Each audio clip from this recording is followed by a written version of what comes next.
And Hey everybody, Jonathan Scott with Vegas Nonstop, and we're here with a legend, really, a Vegas legend, international headliner, international tribute artist, Bob Anderson. You're so sweet, man. My God, I'd kiss you if you were left alone. You could kiss me. I'd kiss you. A little bit to start about Bob. Bob is a link to one of the greatest periods of music ever given to the world. Could well be called America's ambassador of music.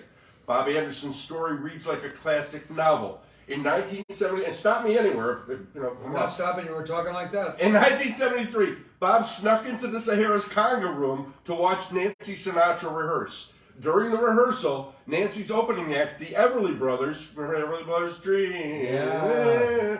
Got into an argument and walked out. That's right.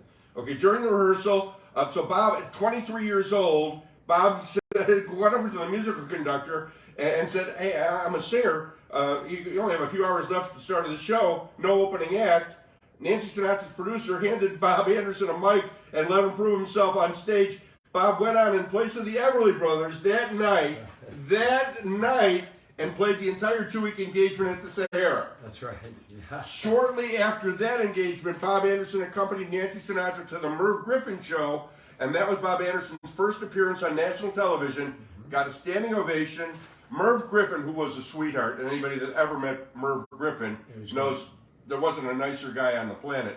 Merv Griffin was so impressed with Bob Anderson. Months later, after seeing him perform at the Ye Little Club in Beverly Hills, Merv Griffin invited Bob Anderson to his 50th birthday celebration. It was at Merv Griffin's party, attended by many Hollywood elite, where Bob Anderson started singing and imitating the voices of well-known vocalists, and the crowd loved it. Cary Grant was sitting on the floor by the piano saying, "This is really amazing." I can't do that. No, you did it. Cary Grant said, "I've never seen anything like this." That's right. To Diane Cannon, his wife, probably. Well, and I'm going to tell you why, if you've done it, or whenever I can tell you too. Well, he was sitting there right now, but the thing about, I was never an impressionist. I wasn't an impressionist when I came to him. And it was 21 with Nancy Sinatra, and then 23, but when I first met her, and so 21 years old. And anyway, when I never did impressions, I wasn't really professional at singing and everything, and I went out there, and that's when I got the thing with, you remember a guy named Mark Tan? Were you in town? Okay, he was a journalist. And anyway, when I was there, and I did the shows. Merv Griffin, when I went out, Nancy Sinatra took me because she was going to do the Merv Griffin show. She said, "Come along with me." So I go along with her. When I do that, Merv's there. He said, "Well, would you like to sing a song for me?" And I said, "Yeah, that'd be cool, man." So Nancy said, "Yeah, let him sing." So I sang, "If a picture paints 1,000 words," I get another standing ovation, man. I mean, unbelievable. So I get off of that, and as soon as I'm getting home, the phone rings, and it's Paul Anka on the phone. He called Griffin. I gave him no number. He says, "Bob, this is Paul Anka." And I said, "Yeah, okay, I gotta go." "Bob, this is me, Paul Anka." He said, "I saw you on the show today. Can you make one come back tomorrow? I need you back on there." He said, "I got a song I want you to sing, and I'm gonna come and pick you up right now at your house so that you can learn this song with me." So we did. So anyway, I go back the next day with him, and I sing the song, and so I leave because Nancy's not to leave now. We're going up to Lake Tahoe, and now cut me out if I'm going. No. So we go up to Lake Tahoe because she's got a gig up there. She gets there, and she's pregnant, but she's had some miscarriages in the past. So a doctor called up and said, "Nancy, it's over. Come home." So I'm out of the business already, Just for a second, it was fun, So I go home with her, and we take down her, and she's moving into a brand new house. Daddy got her a new house, and it's that in the middle of where all the big stars were. So she says, "I want you to help me move some things." And I said, "Help you move? Your dad's Frank Sinatra." I said, "What do you want? You can't get somebody over here to help you? I'm not good." She said, no. The thing is that there's certain things I don't want people to touch. First thing I go up to, I pick up a picture this big like this, and it's Elvis Presley, and he's in the water, okay, and Nancy's on his shoulders, and Frank Sinatra's here with Frank Jr. on his shoulders, and they're doing the the fights in the water thing. Chicken bites. And I look at this, and it's unbelievable. So I go downtown. I go down to where the house is going to be, and Nancy's mother's there. Nancy's mother's there, and when she's That there, would be Nancy. that's right. That's right. You got it down. It wouldn't be Barbara. No. Nancy. No. That's right. So we go down. I go down there, and there's nobody in the house except her mother. She's cooking, and there was no furniture in there because they didn't bring it in yet. So we leave. I go up to make this long story as short as I can.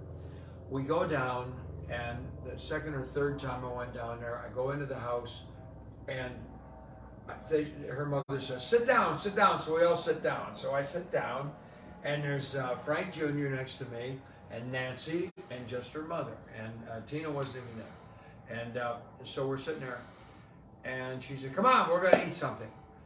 So out of nowhere, here he comes. Frank Sinatra comes walking right around the room, and that's Frank Sinatra's and her father. And she says, Daddy, this is Bob Anderson. I talked to you about him. He said, and he turned around and he says, how you doing, kid? So he picks up the food on the oven. He picks it up. He takes it over to where we're at, and he served me and everybody else food while we were there. Yeah. And when it was over, we just sat there, and he had his white hat on from the LA Dodgers. He had all this stuff, and he was sitting there. We sat there and just talked for a while. And that's how I got to meet Frank Sinatra and the family, and it was everything. So getting back to one thing, you cut me out so when you want, but here's what I did. I went back home. Okay, after that, because Nancy was pregnant, all this stuff. I went home. 6 months later, I get a call from Joan Rivers. She said, Bobby, Joan Rivers. I said, yeah. She said, Nancy called me and wants to know if you come out and work with me at my place. What was it? The Ye Little Club in Beverly Hills. Now, people don't know what the Ye Little Club is. Remember the song that Frank Sinatra sang with Sammy Davis Jr.? You love it? What up with the do ba da dum ba da do? We'll stop at the Little Club too. Well, that was the club, the Little Club. We're going to Chili's. That's it. Yes, that's the song. Yeah. So I go in with Joan Rivers, and I'm working, and Merv Griffin came in. Now, Merv Griffin, when I did with Paul Anka before 6 months ago, he said to me, Bob, we love having you on the show, but you have to have a reason for being here. You've either got to be in the movies, write a book, tell a story, or something. I couldn't do it. So here's what goes. I'm making this quickly. Doesn't seem like it to you, but it is. So, okay, so here we go. So I do the song. Merv Griffin says to me, Bob, I haven't seen you in 6 months. He said he couldn't use me anymore unless something changed. So he says, I'm having a party at my house this Sunday. Come to it. I go to his house. He's got a mansion up there, okay? I go to his pad, open up the door, and I could not believe what I saw. Here's Elizabeth Taylor. So it was his 50th birthday party. So Elizabeth Taylor, Gregory Peck, Kirk Douglas, everybody, the Beach Boys with what's his face? Brian Wilson with Mama Katz. Never forget her legs on there. She had a cast, and right there, and I'm standing there, and I walk in like this here, and a girl comes running across the hall, jumps on me and says, "Will you dance with me?" And it was Goldie Hawn. So just like that, yeah, of course I'll dance with you. So, and that was that. So meanwhile, Merv Griffin moves over. He's playing the piano. Yeah. So now he's a good piano player. I've got a lovely bunch of coconuts. Yes, that's one of them. That's Right, yeah. For you kids that don't, you're going to have to Google all these names because you don't know who Gregory Peck was. No, or exactly. Yeah, or they're not going to know. Any one of those guys could be. Or Cary Grant for that matter, for goodness sakes. So Merv Griffin starts playing the piano. And he says, "Bob, come over and sing a song." So I go, well, okay, I'm so nervous with all those people there. So I go over, and he starts to play a song. And he goes and he plays Misty. So as soon as he starts playing Misty, I turned into Johnny Mathis. Out of nowhere, I went, "Look at me," and I'm doing this, and I'm as helpless as a kitten up a tree, and I'm turning into my facial stuff. He turns to me after the song. He says, "You didn't tell me that you were impressionist." I said, "I never knew I was." I said, "This is God's truth. This is how this worked." I said, "I never knew it was." When I was a young kid, I used to put the speakers up against the ears of from all the great singers, and I would go along with them, and I tried to sing as closely as I could to them, because if I get close, you'd be good with these guys. So, but I never did impressions in my life. So he says, "Do another one." So he starts to play, and I get right into Tony Bennett now, and I'm starting to, "I want to be around," and I'm singing. Everybody freaks out, and Robert Goulet is leaning up against the wall in the back, and he goes, "Hey, kid, can you do me?" Because I never met any of him or nobody. So I said, so he starts to play this song, and I go, "If ever I would leave you." Are you going to do that? Okay. It wouldn't be in summer. It would be in summer. Seeing you, and I never would go. And I go through this. Goulet gets over, hugs me, and the whole thing. And Merv turns to me and he says, "You're going to be the singing impressionist." Now, at this time, nobody was doing those things in the films and television and stuff. At the time when I was doing this, I hate to say that, it was a few years back, but they were only doing political figures and actors and actresses. Nobody was taking on the great artists. Right. So I did that. I went back to Caesar's Palace. All those great stars are wrapped up in this next young man. He was about to come out here. You've seen him before, but wait till you see him now. He's the singing impressionist. That was Merv Griffin. And he took me on there. Anka came back. Mike Douglas got me back. And then I'll tell you in a minute, when we're done, what happened with Johnny Carson and me. It was an amazing thing, man. Now, my notes said that Merv Griffin helped write your act.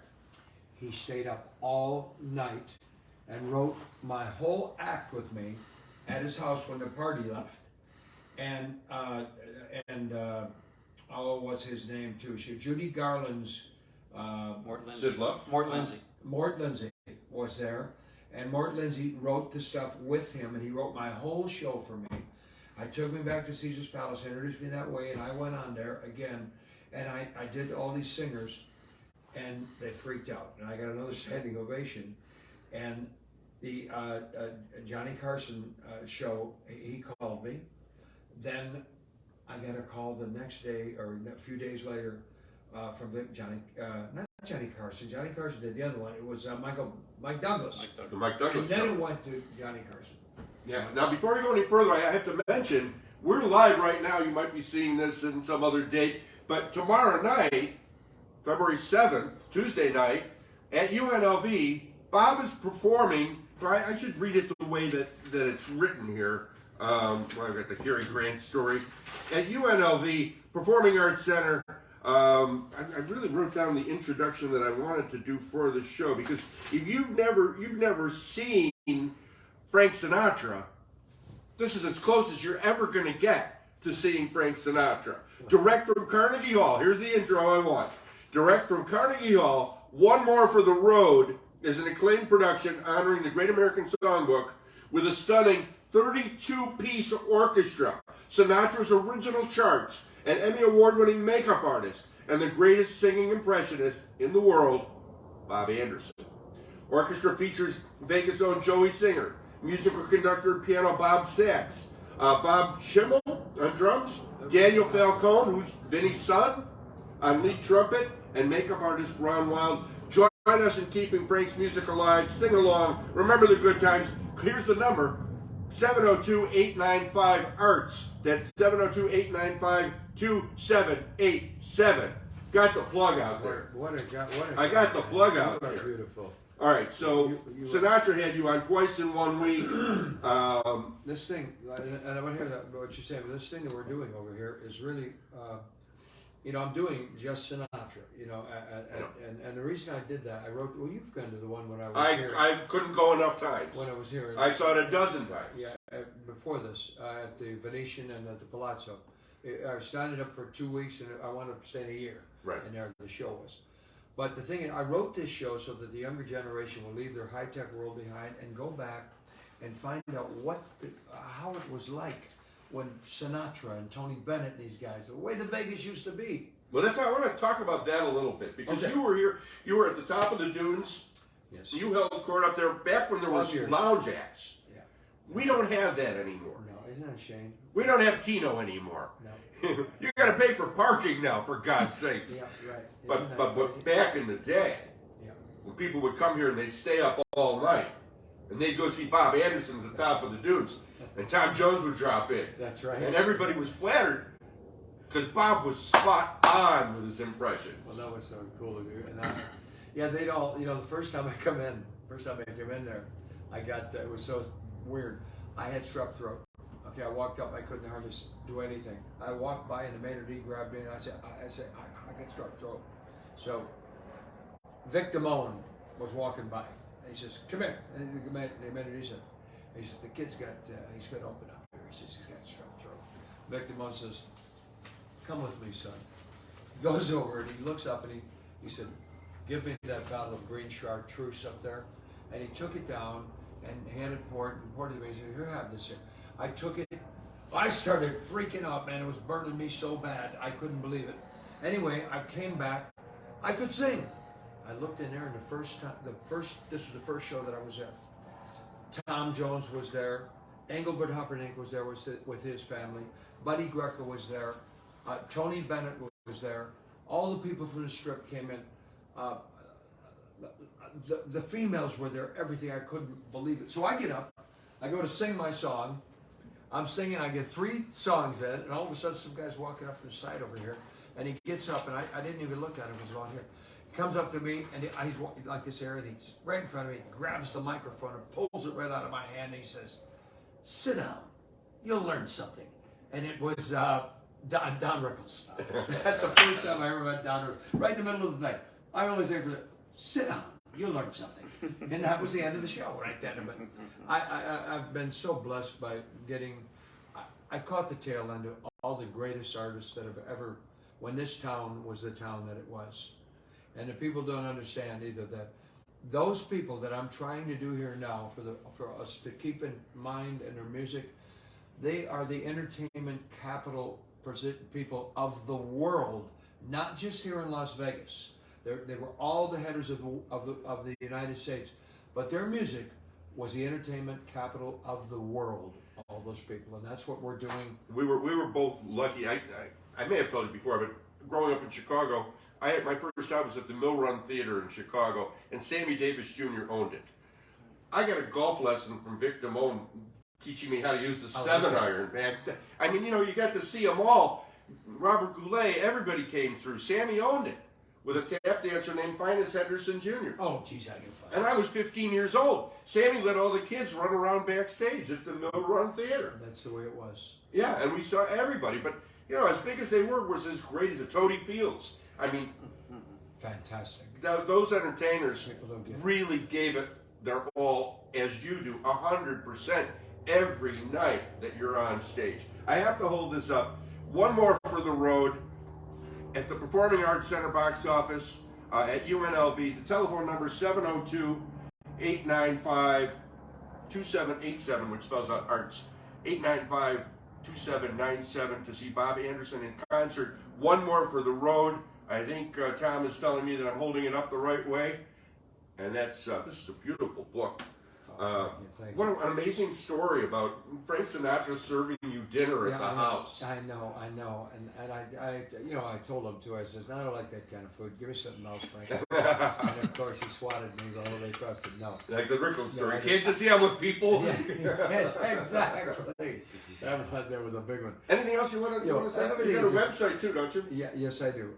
If you go to Bob Anderson, if you go to bobanderson.com. If you go right there, you'll see all of the things of me performing, all my performance stuff with all the stars and all that. And it tells about my whole life story, I think. bobanderson.com, that's it. bobanderson.com. And you'll get that. But no, right now I've been really lucky because we're traveling all over the place doing this Sinatra shows. From here, we just came from, where we come from? Palm Springs. Palm Springs. Sold out. Prior to that, we were just in Los Angeles. All of them sold out. Then we just got back here. Now we're here. Then we go to Florida. Then I go to Boston. Then we come back here again. We're just So great. It's so great. It's If you just get a so chance, awesome. whether you're here in Las Vegas or any place else, you get a chance to see Bob Anderson. One More for the Road. Go to the website, and I'm sure the schedule's on the website. Yes, it is. One More for the Road, the great singing impressionist, you a sucker. You're my such a friend good Bob Anderson. Been a long year. We've been friends too. Thank you.